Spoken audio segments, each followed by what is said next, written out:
Então você, mais uma vez, é muito bem-vinda. Muito obrigada, Rita. É um prazer estar aqui mais uma vez. E é um tema bem assim, propício, porque tem muitas pessoas que se sentem, mesmo às vezes não estando na meia-idade, se sentem como? Porque a mãe reclamou, a tia reclamou, então eu também vou sentir a mesma coisa. Gente, isso não é hereditário, né, doutora? Não, e tem muito mito, né? Tem assim, por exemplo, é muito comum que as pessoas já falem a partir dos 30 anos. Porque depois dos 30, o corpo muda, né? É difícil emagrecer. E a meia-idade nem é 30, é depois dos 45. Para a Organização Mundial de Saúde, 45 a 59 anos é considerada a meia-idade. E tem muitas mudanças. Quantas pessoas a partir desse tempo já tiveram inúmeras mudanças de rotina, conquistaram muitas coisas profissionalmente, já formaram família, já criaram filhos e aí começam a entrar numa mudança tão grande da vida e também do emocional que elas acabam também começando a se perder nessa questão da saúde. Então é mito dizer que os 30 anos seria a meia-idade e não é. Não, muito a partir pelo de 45. contrário, muito pelo contrário, a partir de 45, mas você já deve ter ouvido falar isso. Já. Pessoas falando, eu como nutricionista ouço isso o tempo todo no consultório, as pessoas falando assim, não, porque depois dos 30 é mais difícil de emagrecer. Nós estamos até os 25 anos com o nosso metabolismo em franco desenvolvimento, né? Estamos ainda em fase de crescimento. A partir dos 25, a gente começa o processo de envelhecimento natural, mas isso não tem a ver com o nosso RG, isso tem a ver com a maneira como nós vivemos, tanto com o meio que a gente está inserido, então as emoções que a gente sente a partir das pessoas que a gente convive, as práticas que nós escolhemos ter, uma pessoa que tem uma vida, por exemplo, de oração pessoal, que para meditar a palavra, que entra em contato, né, com um desenvolvimento da espiritualidade, essa pessoa certamente vai ter uma emoção muito mais jovem e mais saudável do que uma pessoa que está no piloto automático no trabalho e que não para entrar em contato com ela, muito menos entrar em contato com Deus. E olha, eu posso dizer por mim. Já descobrimos onde está. Eu posso dizer por mim. Hoje mesmo já estive diante do Santíssimo, já fui fazer a minha oração na igreja. E assim, é algo que nos movimenta de uma forma tão prazerosa que a gente se sente renovado quando você sai da igreja. Descobrimos a sua juventude. Descobrimos agora. É estar com Jesus no Santíssimo. Com Jesus. Pronto, agora a gente já sabe. Pronto. E já que a gente está falando dessa meia-idade, desse sobrepeso que acontece muitas pessoas, então seria interessante que nós entendêssemos qual é essa relação do sobrepeso. E nós falamos também no início, quando eu apresentei no início do programa, sobre a ansiedade. Essa ansiedade tem alguma coisa a ver com esse sobrepeso também? Tem. Ou só com o envelhecimento natural? Tanto como causa quanto como consequência. Então vamos pensar, por exemplo, a ansiedade como causa desse ganho de peso na meia-idade. A ansiedade como causa. Uma pessoa mais ansiosa, ela geralmente, ela vai fazer o quê? Se ela não tem uma boa gestão das emoções dela, é a hora que a pessoa vai comer porque está ansiosa, não é? É a pessoa que vai pegar um doce fora de hora, que vai pegar e beliscar coisas fora de hora. Por quê? Porque ela está ansiosa. Então, ela não tem boa gestão das emoções, ela faz o quê? Fica refém de comer as coisas fora de hora. Tá? Aí entra a ansiedade como causa, já é um gatilho. E a ansiedade como uma consequência também da pessoa na meia-idade, a pessoa na meia-idade estar com sobrepeso, ela vai ficando mais ansiosa, é uma consequência. Essa pessoa passou, como eu falei, mudanças de estilo de vida. Ela era uma pessoa mais ativa, os filhos demandavam muito mais, de repente ela está com filhos indo para a universidade, ela está com os filhos se casando, ela começa a ter a síndrome do ninho vazio. A força de trabalho dela, de repente, ela já alcançou, conquistou certos patamares na profissão. E se ela não tiver uma mentalidade muito voltada para o eu quero continuar crescendo, eu sei que eu ainda posso agregar, eu posso continuar sendo útil, e não se vê como velha, a pessoa não se vê como alguém que está envelhecendo, essa pessoa vai continuar se aprimorando e vai continuar enriquecendo a vida dela para continuar mantendo energia. Outras fazem o quê? Começam a entrar num looping de falar, mas agora eu já não tenho a mesma energia, a idade já chegou. E isso que verbalmente essas pessoas vão falando, elas vão assimilando, né? E vai afetando o estado interno dessa pessoa. E ela começa realmente a, por exemplo, deixar de fazer coisas que ela gostava. Vou dar um exemplo assim simples. Às vezes a pessoa gostava de dançar. E aí ela fala assim, mas eu na minha idade fica tão ruim eu ir para a academia dançar agora, não vou. Porque eu já não estou mais na idade. Essa questão de idade é muito relativo, o ambiente que você está, talvez você não vai dançar no mesmo grupo que você estava dançando, mas você vai encontrar um grupo de pessoas que estão ali mais alinhadas com a idade que você tem, ou então com o seu estilo mesmo de vida, com o seu jeito de ser. E de repente ela deixa de fazer coisas que ela se sentia jovem fazendo, e isso vai fazendo ela ficar frustrada e ansiosa. E aí, consequentemente, essa pessoa começa a ter uma vida mais parada, ela fica mais recolhida, e é onde a gente tem que tomar muito cuidado, porque o nosso emocional ele é impactado diretamente pela nossa escolha de cada momento do nosso dia. Então, essa ansiedade, ela pode ser natural do envelhecimento, natural da fase que a pessoa está vivendo por conta da ausência dos filhos, muitas vão se aposentando, já não tem mais a ida ao trabalho, e pode ser também por não aceitar esse envelhecimento, e isso causa uma certa ansiedade? Pode acontecer? Pode acontecer, porque tem muitas pessoas que... Acho que ninguém está preparado para envelhecer, a gente se prepara no caminho, né? A gente está preparado para ter uma boa vida, para sermos felizes, para estarmos sempre bem animados, com energia, e de repente as coisas vão mudando, mas é possível prevenir e é possível, inclusive, Rita, mudar, independente da idade. Talvez você que está aqui assistindo já tem mais do que os 45 a 59, mas você, poxa, então para mim não tem jeito mais, já passei dos 60? Não tem problema. Você, no ponto que você está, é possível que você recupere a sua energia. Como? Mudando a sua forma de pensar, começando a trazer realmente o que eu gosto de fazer, quais coisas me alegravam e eu fazia e eu deixei de fazer. Ou quais coisas eu sempre quis fazer e até hoje eu não me permiti e não são não é nenhuma atividade que poderia ferir minha família, meu casamento, ou então prejudicar ninguém e que eu até hoje, por alguma razão, fui adiando e não fiz. Isso é uma forma da pessoa trazer energia, vigor, jovialidade para a vida dela. Outra coisa, como foi que você viveu sua alimentação ao longo da vida? Você foi uma pessoa que se alimentou fazendo escolhas que eram nutritivas para o seu organismo? Ou você, na correria, sempre foi aquela pessoa que ficava por último para pegar comida, primeiro dava comida para os seus filhos, preocupava com todo mundo, e você ficava sempre por último e acabava não fazendo as melhores escolhas? Ou então pulando refeições? Será que não está na hora de você começar agora a organizar isso? Organizar essa casa, talvez essa desordem que você deixou durante muito tempo por costume? Então é hora de você começar a pensar melhor, nutrir melhor o seu corpo. Um corpo que tem uma demanda de nutrientes chegando na proporção que ele necessita, ele vai ser um corpo que vai ter muito mais disposição. Tem muitas pessoas que estão assistindo aqui que eu tenho certeza que na hora do lanche elas comem só o carboidrato, elas pegam só o pão, a bolacha, o bolo e o café, e às vezes é um café com açúcar, ou é um café com leite, açúcar, um achocolatado, mas muitas deixam de consumir boas fontes de proteína que ajudam muito nessa fase, quando o nosso corpo já parou de produzir na mesma quantidade, né, colágeno, massa muscular, e isso é o que nos traz mais energia e vigor. Se você corrige isso na sua alimentação, você vai fazer com que a perda natural seja mais lenta. Né? Tem pessoas que estão nessa fase agora dos 45 aos 59 e mantém esse mau hábito alimentar e com isso vai vendo a perda de energia vai piorando. E o interessante é que muitas, como a gente falou, para de trabalhar e continuam no mesmo ritmo de quando trabalhava. Porque é o comendo hábito. mal e não achando tempo para si, para o exercício. Essa é uma coisa que eu preciso inserir ainda na minha vida. Então, e aí mas você vai ver a diferença, mas você vai ver, olha, se você insere o exercício físico, independente da idade que você tem agora, você vai ver uma diferença muito grande. Dá para notar? Dá para ver uma diferença muito grande. E aproveitando que a gente está falando que hoje o nosso tema é meia-idade, algumas pessoas, como até já foi falado, ganham, por conta da ansiedade, por N problemas, um pouco o excesso de peso, o sobrepeso. É possível mesmo na meia-idade, com estas dicas que você deu em relação à alimentação, a esse cuidado consigo, perder o excesso de peso?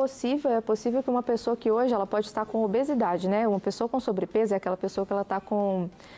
até antes com 25, o IMC dela está 25, ela precisa perder poucos quilos. Mas até uma pessoa hoje que tem obesidade, ela vai perder na mesma velocidade que um jovem de 18, 20 anos? Não, porque o metabolismo dessa pessoa já está vivendo o processo de envelhecimento. E uma pessoa de 18, 20 anos ainda está naquela curva de ascendente, ainda está em crescimento, desenvolvimento. Só que isso não é um empecilho para ela conseguir, mesmo que ela leve um pouco mais de tempo, que ela precise de um pouco mais de paciência, se ela inserir os hábitos que ela necessita, que é uma boa noite de sono, hidratação, a gente está aqui com a água. Essa semana eu tenho batido muito na tecla da água. Falei essa semana nas minhas redes sociais que é o seguinte, nós precisamos, se nós não temos nenhum problema de saúde, de 35 ml de água para cada quilo de peso corporal. Então, a pessoa, independente se ela está com sobrepeso, ela vai fazer esse cálculo baseado no peso dela de agora. Pega o seu peso, calcula lá, multiplica o peso de agora, por exemplo, 60 quilos, vezes 35, vai dar 2.100 ml. Essa é a quantidade de água que o seu corpo precisa por dia para funcionar bem. E aí todo mundo fica com aquela ideia do, tem 2 litros. Não, 2 litros não é a mesma coisa para todo mundo. A Rita tem um peso, uma altura, eu tenho um peso, outra altura. Agora na gestação tem uma demanda ainda maior. Então assim, se você começa a corrigir a sua hidratação, você já vai ver melhoria na sua pele, você vai ver melhoria no seu metabolismo, porque o nosso corpo, ele é uma farmácia, ele está o tempo todo fazendo várias reações químicas e ele precisa de água para que elas aconteçam. E quantas pessoas na meia-idade reduzem ainda mais do que quando mais jovens sentem sede, né? A quantidade de água que tomam. Então, assim, é o básico que precisa ser bem feito, uma boa noite de sono, a hidratação, a alimentação, a gente olhar mais para o que a natureza entrega. Frutas, verduras, legumes, não pode deixar faltar. A gente precisa todos os dias, almoço e janta, não é só no almoço. Então... Agora, é interessante que muitas pessoas parece que piram quando entram na meia-idade, como você falou. Eu fiz 30, eu fiz 40, eu fiz 45, nossa, eu tô com 50. Independente disso, algumas pessoas mudam o seu jeito de pensar. É possível manter a saúde mental, né, na meia-idade, porque é o declínio normal, natural do envelhecimento, mas como manter essa saúde mental? Então, isso que você disse agora também vai ajudar? Vai ajudar primeiro porque a pessoa não vai sentir essa mudança da energia com a severidade que uma pessoa que não se nutre bem, que não dorme bem, que não se hidrata bem, que não se exercita, ela vai sentir menos. Porque se ela vem mantendo, é o que eu busco fazer, por exemplo. Eu vou envelhecer cuidando de cada um desses aspectos que eu citei. Então, mesmo hoje eu tendo 37, eu fiz 37 agora no começo de março, estou gestando a minha primeira filha e ainda assim a minha energia se mantém, mas por quê? É o estilo de vida, não tem a ver com a idade que está marcada no RG. Isso vale para quem ainda não mudou e deseja mudar, né? Agora, quais são como que eu mantenho então, Lídia, a minha saúde mental nesse processo, né? Quanto mais cedo as pessoas buscarem se conhecer, se perceber, dar valor para si como elas realmente merecem. Tem muitas pessoas que se menosprezam, que se criticam muito, que se comparam com outras pessoas. Imagina isso em longo prazo. Você sempre vai ter pessoas que estão mais bem-sucedidas do que você, que estão com o corpo mais bonito do que você considera que o seu está. E quanto mais você se compara, em longo prazo, isso vai te frustrando mais. Então, como eu mantenho a minha saúde mental em longo prazo? Quanto mais cedo eu aprender a me dar o devido valor, me ver mesmo como eu sou imagem e semelhança de Deus, eu sou maravilhosa do jeito que eu sou, Ele me criou com várias coisas maravilhosas. Quanto mais valor a gente se dá, mais a gente consegue compreender o processo de envelhecimento, sendo que isso não vai ser algo que está tudo a perder, não, muito pelo contrário. Eu estou vivendo, eu estou aproveitando cada dia. E vão vir os desafios? Vão, mas eu me vejo como alguém capaz de superar. É onde me falta forças, eu sei em quem confiar. Então, a pessoa não vai ficar com essa frustração do a minha vida está passando e eu estou aqui vendo cada dia como, nossa, mais um dia. Não, é mais uma dádiva. Então, independente da idade, a pessoa vai manter a saúde emocional. Eu falo aqui que um dia é uma folha em branco que Deus te deu e você tem que escrever as melhores experiências. E se tiver alguma experiência esquisita naquele dia, sabe, grifa, marca, mas não pinta, não destaca na sua vida. Segue em frente, porque essas dicas que você nos deu hoje nos mostrou que, independente da idade, tudo isso nos traz saúde. E falamos também desse excesso de peso que muita gente considera normal, e não né? Na meia-idade não é. É comum, mas não é normal. E sabe por que é comum, Rita? Nós temos quase 70% das mulheres de meia-idade com sobrepeso. Então, se quase 70% das mulheres de meia-idade têm sobrepeso, se eu olhar ao redor, a maioria vai ter sobrepeso, não vai? Então, vai parecer que quem não tem sobrepeso é que está errado. Então, o que é comum, a gente não pode confundir. O que é comum não é normal. Aquilo que está acontecendo... Mas, Lídia, então por que a maioria está assim? Porque existe cultura, porque existem hábitos. E lembra que eu falei dessa questão da maneira como a gente se percebe? Quantas pessoas tiveram na vida delas desde a infância, porque isso não é cultural no nosso país, que tiveram aulas na escola de autoconhecimento, de autopercepção, de alto valor, que aprenderam a olhar para quem elas são como alguém de valor. Infelizmente, dentro dos lares, nós temos muita disfunção nas famílias, né? É comum a gente encontrar família com problemas com bebida, com problemas com divórcio, vários problemas. Então, as crianças já crescem nos lares absorvendo situações que fazem elas também olharem para si com menos valor, e isso vai pela vida. Então, isso é o que influencia a gente de não se gostar como a gente poderia se gostar e como a gente deveria e mereceria gostar. A gente tinha que tirar isso da mala da vida, né? Pois é. A Fernanda Ramos colocou: boa tarde, Rita Maria. Qual exercício físico seria o ideal para esta fase da meia-idade? Aquele exercício que a pessoa mais gostar. Como eu falei, ela pode buscar a dança como um exercício para ela fazer? Pode. Pode fazer a caminhada diariamente. A própria Organização Mundial de Saúde recomenda que se a pessoa faz 30 minutos de exercício de intensidade maior, todos os dias ela vai... Intensidade maior é uma caminhada mais rápida, tá? Ela já vai ter uma melhoria muito grande do condicionamento dela, respiratório, cardiovascular. Ou então ela pode fazer uma caminhada não tão rápida, mas durante 1 hora, tá? Só que é importante mover o seu corpo, se mova, mexa-se. Vai fazer dança, vai fazer um esporte que você gosta. Eu vejo que no Brasil cresceu muito agora, talvez não seja o mais procurado pela meia-idade, mas, por exemplo, as quadras que tem beach tênis, cresceu muito, né? Cresceu muito. Uhum. E eu vi muitos amigos indo para esse esporte. Encontre um esporte que você goste e vá praticar, mas é importante que você se comprometa com isso e entenda que isso é o seu momento de autocuidado. Então, assim, eu não vou fazer isso só por 1 semana e depois eu vou parar. Eu vou fazer e eu vou manter fazendo até enquanto eu achar que essa é a atividade para mim. Depois eu troco se eu enjoar. O Tiago Pontes colocou: adorando as palavras da doutora Lídia, fechando o mês com chave de ouro com estas belas palavras, parabéns. E como você falou da água, né, Tiago? Ele me cobrou. Toma água, Rita Maria. Obrigada, Tiago. Muito obrigada, viu? Obrigada aí, Francitone Gomes, de João Câmara, no Rio Grande do Norte. Obrigado aí também, além da Francitone, tem mais uma pessoa aqui que eu vi, a Fernanda Ramos, que ela fez a pergunta. Acho que é isso mesmo. Uhum. Doutora, eu quero agradecer a sua participação conosco. Muito obrigada.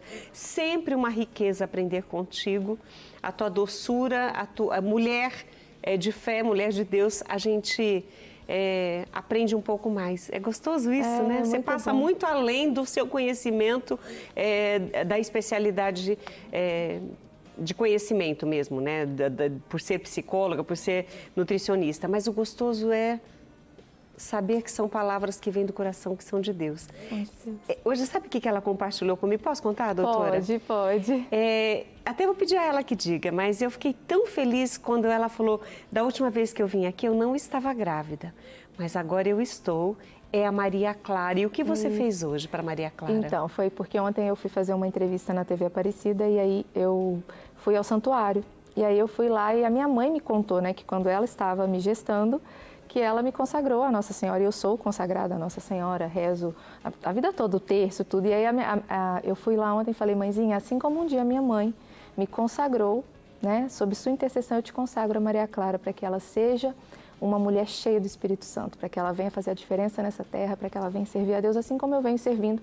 E o meu trabalho, a minha profissão, ela é a forma como o Senhor me direcionou para poder realmente servir como profissional de saúde, mas aonde eu tenho um espaço que eu possa falar de Deus, como no caso aqui desse ambiente, é maravilhoso, porque a saúde do ser humano, ela envolve espírito, mente e corpo, né? O nosso corpo é um templo de Deus e a gente precisa cuidar dele.